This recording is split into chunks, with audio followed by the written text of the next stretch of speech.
Welcome, everyone, to the Week 16 series of Just Saying Football with Jack and Sean. I'm your host, Sean Gann, alongside my partner, Jack McNicholas. We're here to bring you news, notes, weekly updates, and game analysis of your favorite teams from around the league. If you haven't had the chance, go check out our website at justsayingfootball.com and follow us on Instagram at JustSayingNoGWJS for article and video updates. Week 16 continues on Sunday. We got 11 games all on Sunday, man. It's going to be a long one. It's going to be a great one. It feels like we haven't had 11 games in a long time on one day, and I'm really looking forward to it. So let's just jump right into it. We got the Giants heading out to Baltimore to face the Ravens. What do you have for us about your Giants there, Jack? Yeah, not too much. I mean, the Ravens right now, they're getting that playoff push. The Giants, they had a tough loss last week against the Browns, and now they got to go back up, and they got to play another tough opponent in Baltimore. Baltimore's looked great this year. I feel like the Giants, I feel like Daniel Jones is expected to play, but it's going to be really, really tough. It's going to be on this Giants defense to get this done. I think the Ravens at home, it's just hard for me to pick my Giants in this one. Yeah, you're talking about the Giants defense. They did a great job of bottling up both Chubb and Hunt last week, held them both under to 55 yards. That's a huge accomplishment, and I expect that given how the Ravens like to run their team, which is a run-first team, the Giants' run defense is going to need to be there. However, the way that Lamar Jackson's playing, the way this team is playing as a whole, it seems like they've kind of found their groove from last year a little bit, and that makes me worried. And like you said, Daniel Jones coming back is a positive. At the same time, it's going to be hard to move on this team. You got Marlon Humphrey, you got Marcus Peters, you got Calais Campbell, you got Derek Wolfe, you got Brandon Williams, you got Yannick Ngakoue. They're going to be able to go after the quarterback against a weak Giants offensive line. They're going to probably shut down Wayne Gallman. I think this is going to be a long day for your Giants. Just hopefully they can kind of keep it interesting and it's not a blowout loss, I think, is what we can all hope for. Yeah, it's Ravens defense right now, only allowing 20.5 points per game. That's fourth best in the league. It's a tough one for my Giants moving into this one. I mean, they really just got to keep up with the Browns. Yeah, I mean, the Ravens are right there, and the Browns actually have a chance to win the AFC North if the Steelers continue to lose games the way that they have been. And we'll get into the Steelers a little bit later, but they're facing a tough Colts team. So it's going to be an interesting one, but Ravens, again, getting the win. They want to keep alive in the playoffs, sitting at 9-5 right now, and looking at the 8th seed outlooking in for the playoffs. Moving on. Atlanta Falcons, they put up a fight against Tampa Bay last week, but it wasn't enough to get the win. They're facing the Kansas City Chiefs and all that comes with it.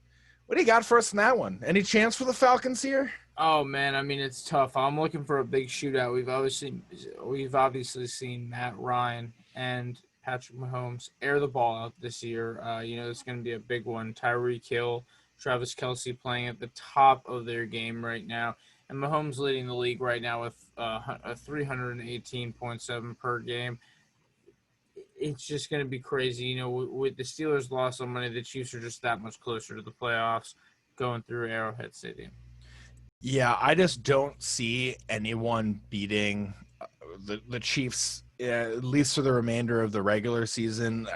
I don't know if any team is going to actually beat them in the playoffs, which means a second Super Bowl for them possibly. Yeah. But Falcons did well last week. We didn't see Julio Jones out there, and Matt Ryan was able to throw for 3 touchdowns. That's huge. Hopefully that they're able to keep this game really interesting.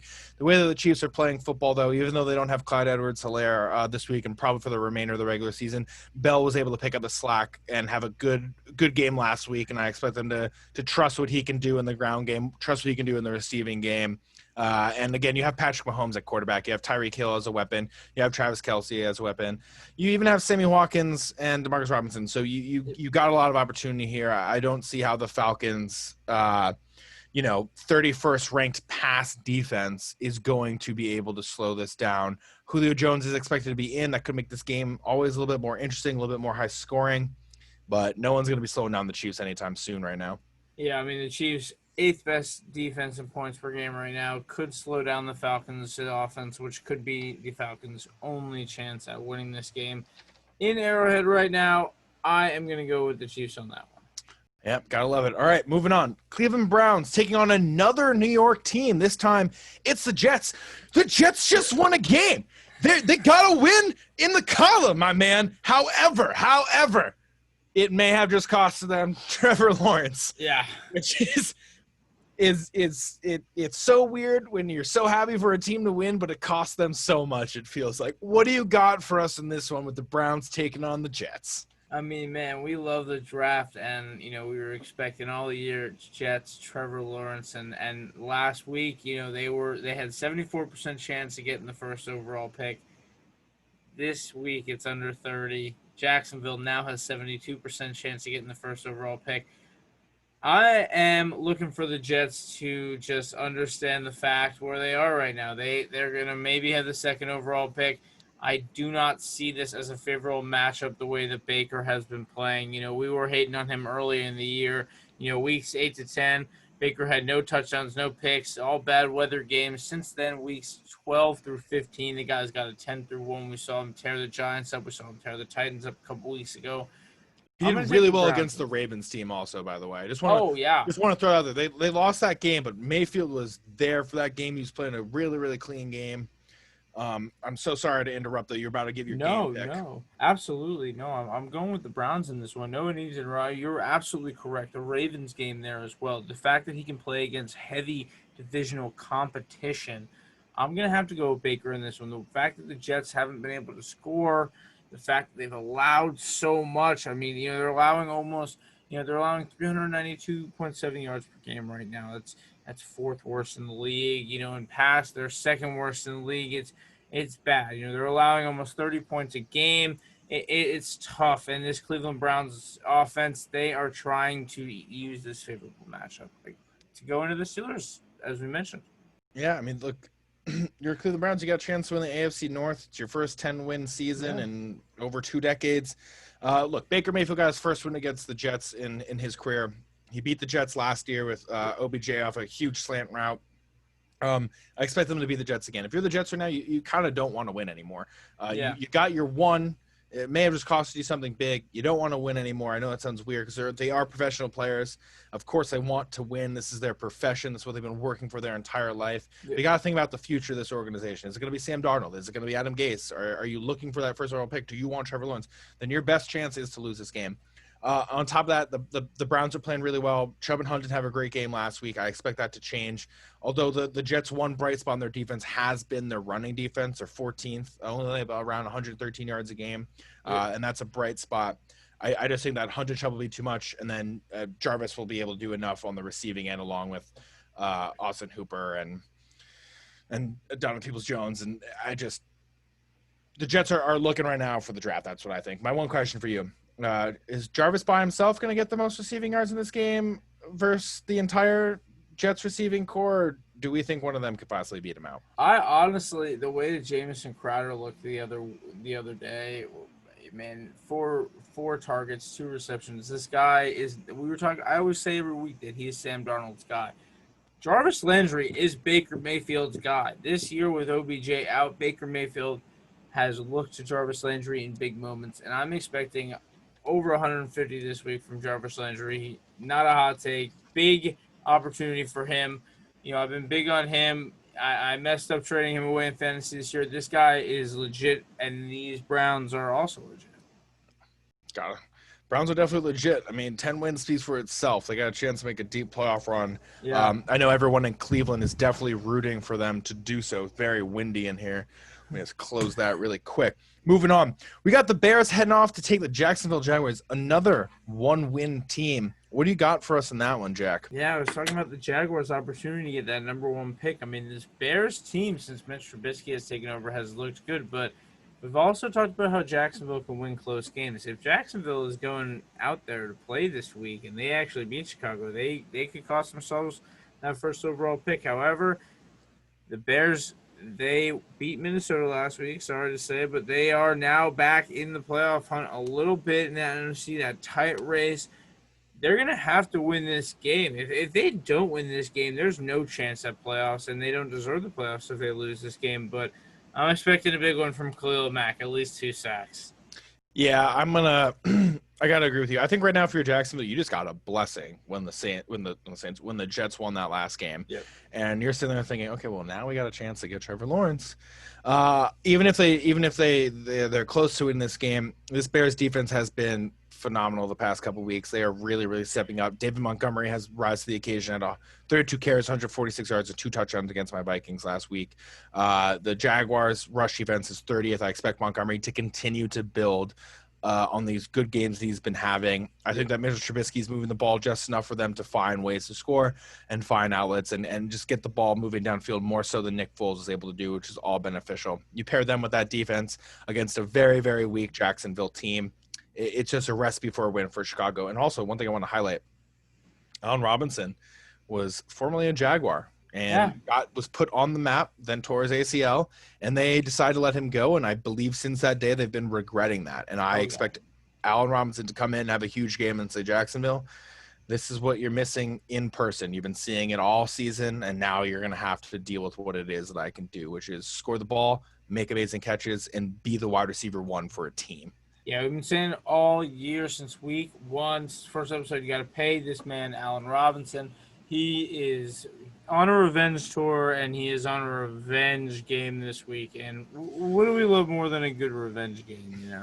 Nothing more. Nothing gets better than that. I expect him to have a huge one. And Mitchell Trubisky just loves passing that dude. So it really is going to be a fun one for them.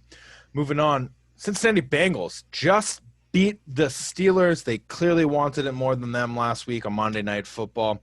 They're facing the Texans team. What you got for us about that game, bud? And you said it right there. You know, they just wanted it more. I mean, the Bengals were able to just tear apart that Steelers offense, which I gotta say has been struggling.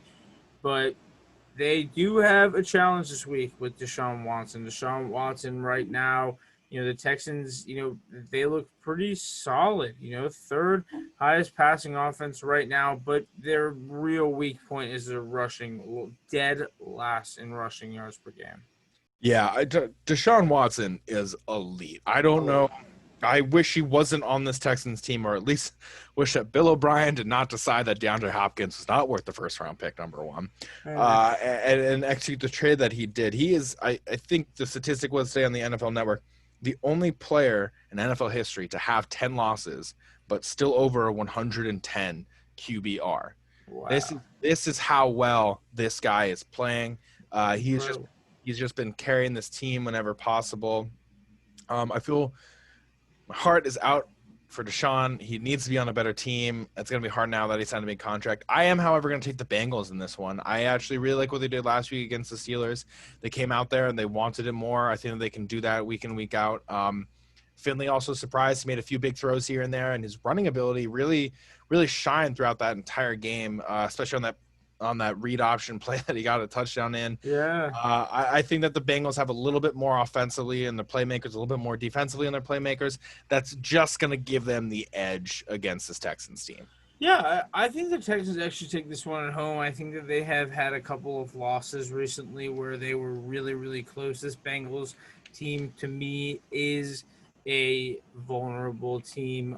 With the way the Steelers were playing, the way Big Ben was playing last week, it was tough to watch. Long week. That's a divisional opponent. I think Deshaun Watson presents a different game plan. It's hard to contain him. It's hard to stop him from making the big play. And it's really just going to have to be on him because this Texans defense is not going to help him out right now. They're the second worst right now in yards. Yeah, it's not going to give him a lot. But moving on. Arguably the game of the day because of the team's stature. We got the Colts heading to Pittsburgh to face the Steelers. What do you got for us in that one? Dang, I mean, a couple of Hall of Fame 2004 drafty quarterbacks. You see, you know, Phillip Rivers, Big Ben. These two guys with a lot to prove and a couple of playoff races on the line right now. We've seen the Steelers drop 3 straight. We do not want to see that from them. But this Colts team is not the part of their schedule that they wanted to hit right now after this. Yeah, not at all. I don't know what it is going on, what it is with the Steelers. Their offense it's It's poo-poo. In the wise words of Big Ben earlier today, he's playing like poo. He just is. It's not good football. They are not running the ball well. They are not making the passes that they need to make that we saw them making earlier this year. And one of the things I thought was so interesting, and you and I were talking about it before this episode, if you watch that Bengals-Steelers game, and they were running play action pass, the Bengals linebackers have no respect for the run game. They didn't even bite on any of the play action. They stayed their 5 to 7 yards depth. They only were looking out for those little drag passes that they love to Juju. And it's really hurting the Steelers team that this offense is unable to score more than 20 points. They're not able to move the ball efficiently. And this week they're going up against a really, really good Colts defense. You got DeForest Buckner and company coming at them. And I just think that with the way that they're able to run the ball, the Colts, but whether it's Hines, whether it's Wilkins, whether it's Taylor, and the way that they've been efficiently passing the ball, it's just going to be too much for this Steelers team. And one thing I want to highlight, I feel like we give Rivers a lot of flack on this, and maybe rightfully so, depending on your personal opinions. He has not thrown an interception since week 12. Wow, yeah. So hopefully that continues going into this week. I mean, Steelers still have a good defense for the most part, but I don't think that offense is really capable anymore. I got to trust this Colts team as a whole. Yeah, I like the Colts this week. It's tough. I'm gonna oppose. I'm gonna go Steelers at home. I think that 3 games they've had enough. I think that they understand that they need to step up this week. We've seen them drop it to Washington, Buffalo, Cincinnati. Buffalo, to me, is the only exceptional loss there, the way Buffalo has been playing. I think the Steelers understand what is at stake next week. If they lose this game, they got to go play Cleveland next week for a division title. They need to go and win this game at home. The Steelers have just seen problems. You know, there's a personality issue with the Steelers, and I also think an injury issue. You know, a lot of people have been talking this week about Big Ben being a little banged up. He's always played banged up, but you can see the true effects. He was missing a lot of smart plays last week. As you mentioned, the play action is not there. That's the problem. The difference here is really the Colts are great at play action because, as you mentioned, their running backs are solid. But I do think that the Steelers do get this done. It's going to be a scrappy game with a great front seven for both teams and a great offensive line for both teams. Yeah, the Steelers drop this game, and then they have to face the Browns. The Browns are going to be playing with a lot more momentum to try to take this AFC North division title out from underneath them. And I think that if the Browns do end up taking the AFC North, a lot of questions are going to begin to rise about the Steelers. Is Big Ben still the answer? Obviously, Mike Tomlin should be their coach forever. He is by far one of the best coaches in all of football. Whenever he wants to leave, he can leave. Yeah, it's totally fine. It's going to be on his accord. But I think it's going to raise a lot of questions about Big Ben. Is this team really that good after they went 11-0? We talked a little bit. I think I mentioned a couple weeks ago they had the 30th toughest schedule coming into the season. Maybe that's showing right now their inability to beat some better teams or teams that just want it more. Bengals were playing spoilers last week. But moving on, we're going to transition here into the late afternoon games. And we're going to make our way to sunny LA, where the Chargers are going to be taking on the Denver Broncos at home. What you got for us in that one, Jack? Oh, my God. We saw Justin Herbert, what he could do against a divisional opponent last week. That's not Patrick Mahomes. And we just saw, I know how excited you were about the Chargers. I really, truly want your take first on this game. The momentum that this team, although they may be out of the hunt, what are we feeling about this individual matchup? How are we feeling about Herbert after last week? Yeah, I mean, I think if you watched that game last week and you're a Chargers fan, you have to be rallying behind your guy, Justin Herbert. If not for the touchdown run, then it had to have been the deep passes that we consistently see from him. He looks to be like a franchise guy. I think of this Chargers team with the way that this offense already is and the playmakers that they have on defense. I stand by what I wrote in this offseason. Sadly, it didn't come to fruition this year. This is a really, really good team. This is going to be a team to watch out for in the coming years with Herbert, hopefully with Henry. He's in a contract year after this season, with Allen. with Eckler, with Bosa, Oh, with yeah. Ingram, with all these playmakers. And when Derwin James comes back healthy, hopefully next year, and knock on wood, and doesn't get injured again, this is going to be a really, really scary team. I'm going to take the Chargers in. I'm really high on them. And that win last week really solidified everything that I felt about Justin Herbert being their franchise guy. To take a QB sneak like that in overtime against a division opponent in an away game, that must bring out so much confidence in this team. And I expect them to get a win against the Denver Broncos. Yeah, I mean, we've talked about the Broncos. We've seen how Drew Lock has pretty much had a pretty bipolar season game by game. He'll turn the ball over some games. He'll have a good game. Last week, we saw, a pretty solid performance by both of these young quarterbacks. I think, as you mentioned, there's just so many weapons on these Charger teams. I have to take them at home. They are very, very solid right now. They're just trying to build momentum. They're not looking to tank or have a high pick. They had a high pick last year. They got their guy. Yeah. I'm expecting 100% from Eckler and Keenan Allen. I'm also expecting at least 100 yards from scrimmage from both those players. Safe fantasy picks this week going into championships, 100%. Yep. One thing I do just want to point out, Hunter Henry was placed on the COVID list today.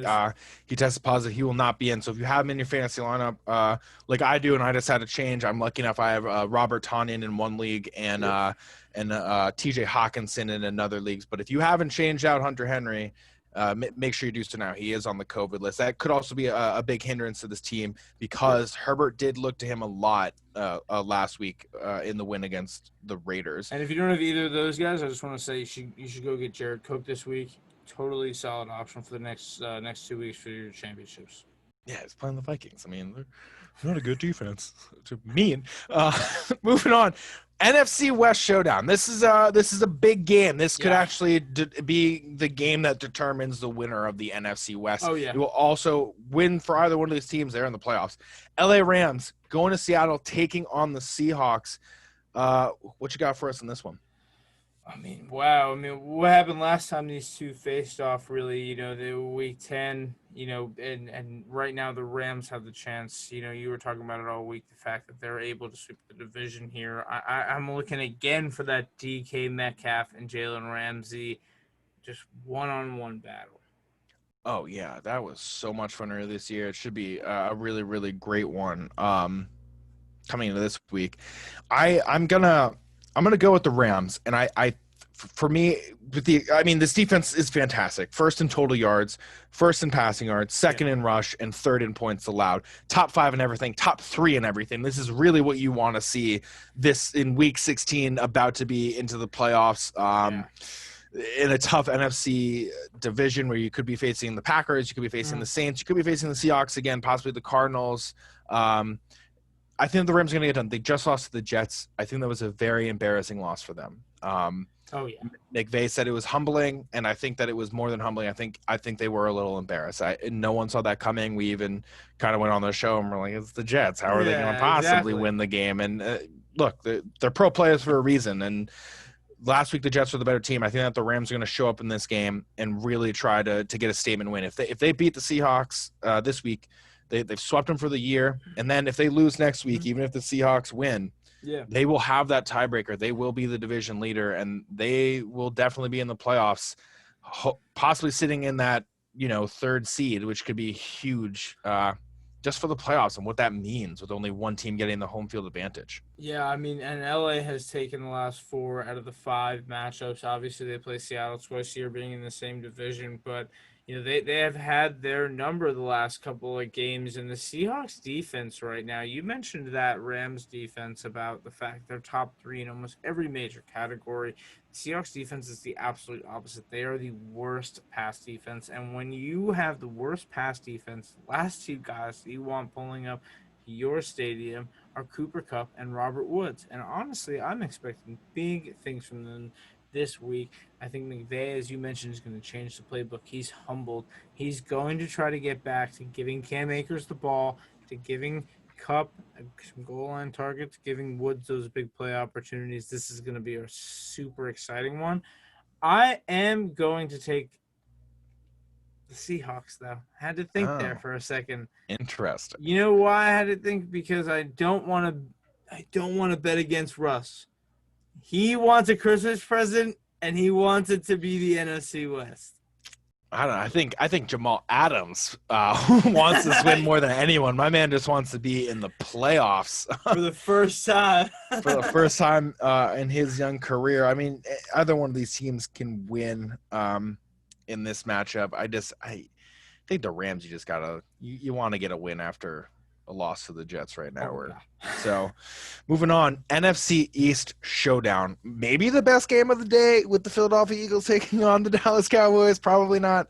But it's going to be a great one. We're going to see Jalen Hurts for a third straight game. And, dude, he was fantastic last week. What do you got for us in this one? Oh, my God. I mean, I have friends who are Eagles fans. As a Giants fan, you know that I have to put my respect where it's due. You've seen Jalen Hurts now get into company with, some great players over only 2 games with record books. This guy's, over the last 2 games, 647 yards. This is one of those things where you look at a rookie and you say, oh, you got to get him over 200 yards a game. This guy's throwing over 320 a game. He's got 5-1 TD interception ratio. He's got 250 yards on the ground in 2 games. And you got to put the respect where it's due with this guy. This Philadelphia Eagles, this offense just looks so different without Wentz in it. What it is that this team seems to have been re-energized. They've rallied around Hurts. They've rallied around the young quarterback. Look, 4 touchdowns total last week. He was 24 for 44, 3 touchdowns, 338. Then on the ground, he was 11 for 63 with a touchdown.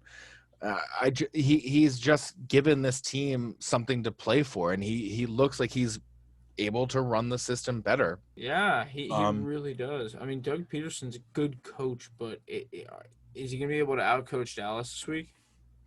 Yeah, I think that he absolutely can. I think that one of the biggest things that is going to happen for the Eagles is because they are going to be getting Darius Slay back. That's just huge thing. Yeah. That's a huge boost for this team. I mean, the Cowboys look good against the 49ers last week. It just seems that the way that this Eagles team is rallying and the way that their young quarterback is playing, I have a lot of trust. And I don't know if I talked about it with you ever, but it's weird to me that Hurts wasn't looked at more coming out of college, just considering that he had success with 2 really good powerhouse teams, one in Alabama and one in Oklahoma. He showed that he could play both in a pro style and more in an air raid offense. And what we're seeing here is a combination of the two. His ability to stand in the pocket, sit in the pocket, and make some throws is awesome. His ability to extend plays, incredible. His ability to just run the ball flat out. He's a big guy. This guy looks practically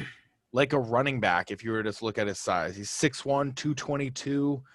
He's a big quarterback, man. This is and they're playing well. I will trust the Eagles and what this team can do and the way that they're rallying over the Cowboys this weekend. All right, yeah. I mean, I really like the Cowboys this week, honestly, at home. I think that what we saw last week out of Tony Pollard, they're able to help Kellen Moore kind of utilize their weapons right now. I'm looking for a big game out of CeeDee Lamb since Cooper will probably be shadowed by Slay all day. But I am going to go with the Cowboys in this one. It has been a tough season for them, but they're familiar with the Eagles, and their defense stepped up a lot last time they played. I like it. NFC East, always a fun one to watch. Yeah. Moving on, Carolina Panthers heading to Washington to take on the football team. A little bit of news before we can get into this matchup. Dwayne Haskins was caught in trouble by the team. He was in a strip club Sunday night or Monday night, it appeared. Got stripped of his captain his captain badge. Looks like Alex Smith may be back in this week after his calf injury, but this is a weird week for Washington. This was not the week that you wanted to have with Dwayne Haskins making the headlines like that. Definitely not, especially when you're making a playoff push. He apologized for it on social media, but still, you have a responsibility as a human being right now to be safe, and you have a responsibility as a football player to the city, to the team, to the people around you to be safe. And, he made a bad decision. He's going to learn from it, hopefully. The big thing here is, as you mentioned, Alex Smith. It's who's playing quarterback for the football team this week. It's going to be an interesting matchup, really, though, with Teddy Bridgewater, and he hasn't really dealt with pressure that well. And here comes the Washington football team, who we've talked about brings pressure more than anybody. I got to go with Carolina this week, though. After getting eliminated last week, I think that they need this win. They need DJ Moore, Robbie Anderson, Teddy Bridgewater. These guys need to have big performances. And I am projecting that Derrick Brown, first-round pick this year, at least gets one sack. Man, I like that. I think with Washington, the potential of having Alex Smith back and Antonio Gibson back are two really, really huge bonuses for this team. The Panthers looked okay for the most part last week against Green Bay. The fumble on the goal line for Teddy Bridgewater really, really hurt them, as we saw. I'm gonna take Washington. I don't want them to win because I'd love to see the Giants slip on in there, and it requires Washington to lose at least their next two games. Hopefully the Giants can win one of their next two. Thank you, buddy. But of course, I'm still from New York. I will support a New York team, but I just think that the way that this defense is playing, and if they're able to get Alex Smith and Antonio Gibson in, it's all added bonus for this team to get a win, albeit possibly very sloppily, but a win is still a win. Yeah, absolutely. I mean, and we've seen with Dwayne Haskins out, Terry McLaurin obviously didn't practice Wednesday, and we're looking at Terry McLaurin right now. Didn't practice again today on Thursday. It's a tough one. I don't know what the outlook is like. He doesn't get the same volumes. He is somebody to watch going into your matchups this Saturday. I mean, Sunday. I mean, the Saturday is throwing me off now with the Saturday football. There's football every single day. It really is Christmas. But you know what's crazy? Crazier than Sunday, Shanzi? What's that? Sunday night. The best matchup possibly of the day. This is actually potentially a Super Bowl matchup, believe it or not, everyone listening, and Jack included. Tennessee Titans are heading to Green Bay to face the Packers. What do you got for us in this one? I mean, we got an interesting – me and Sean talk a lot about the running backs in the league right now, and we have two powerful ones right now. When we talk about power, we talk about Derrick Henry. Derrick Henry is going to be up against this Packers defense, giving them some tough – it's just going to be a tough time for these guys, straight up. It's going to be cold. They're going to be in Green Bay, and you're going to have to tackle this giant man coming at you. The problem I have with this one, though, is the Titans' defense against Aaron Rodgers and Aaron Jones, whether he can actually get it done this week. Yeah, you're talking about the running backs. One thing I just want to say about Derrick Henry. In the last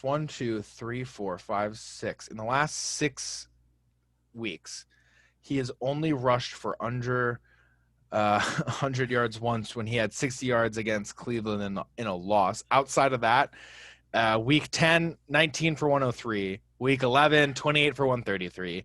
Week 12, 27 for 178. Then you have the Browns game, 15 for 60. Then you have Jacksonville, 26, 215, 2 touchdowns, by the way. And you also had Detroit, 24 for 147. We talked about it last week. This is where Henry gets going. Earlier this year, we saw Dalvin Cook absolutely run all over the Packers. If Derrick Henry puts up a 100-plus yard game, 120-plus yard game, 150-plus yard game, I don't see how the Packers can really stop him and slow him down. Ryan Tannehill, people may not like him. People may not love him. He's a great quarterback, and he is playing to an MVP caliber season this year. Sadly, both Mahomes and Rodgers are having slightly better MVP seasons, but any other year, people will take this Ryan Tannehill stats lines that he's been doing. I think that the Titans are going to surprise and get a really, really big win in Green Bay. I love that pick, Sean. I'm going to go with the Packers, just the way they've been playing, the way that Rodgers, first quarterback to 40 touchdowns this year. But you do got to give it to Tannehill. What a performance this year. This guy has been on par with some of the best quarterbacks in the league. We know last year he started the last 10 games. We ask, is he going to continue it in 2020? And he has. What a fantastic way to balance Derrick Henry in the way that he's been performing with such good quarterback performance. And all the guys, A.J. Brown, Jonnu Smith, Corey Davis, these guys are really getting it done for the Titans. Great receiving weapons. Yeah, But one receiving weapon this year that has trumped all has been Davante Adams. And I am horrified for this Titans defense against Davante Adams. I think he will truly be the X factor in this game. I do not believe that Aaron Jones runs over for 100 yards. I feel weird about him this week. I won't lie. But this Titans passing defense right now, it is juicy for a guy like Aaron Rodgers, who has the third highest scoring offense. And the Titans right now, they are right now technically the first highest scoring offense, but literally zero point 0.1 points ahead of this Packers offense. This could literally be a 65-point game over under. If it is, I will be so happy. That would just be a great way to cap off Sunday football with a matchup like that. One question before we head out of here. More receiving yards, Davante Adams or A.J. Brown?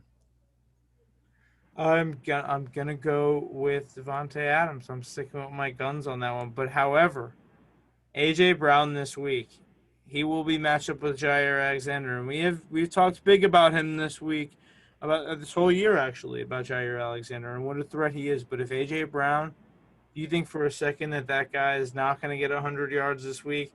When we're talking that Davante is going to get more, I'm talking they're both going to get as much as you need in a whole day's worth of yards. But I think Davante will get a little bit more than A.J. Brown. And Yeah, I it's gonna like be a it. big present to everybody. I like it. You gotta respect what Davante Adams has done this season. I think he's established himself in 2020 as the number one wide receiver Definitely of the year. in all of football of the year for sure. And he's earned it. He has been playing lights out against anyone and everyone. Have you seen this guy's routes? I've seen it, and I have been at the end of the pain everyone who has ever suffered from Davante Adams' hands. But look, that is all the time that we have. Thank you, everyone, for tuning in. Thank you, everyone, for listening.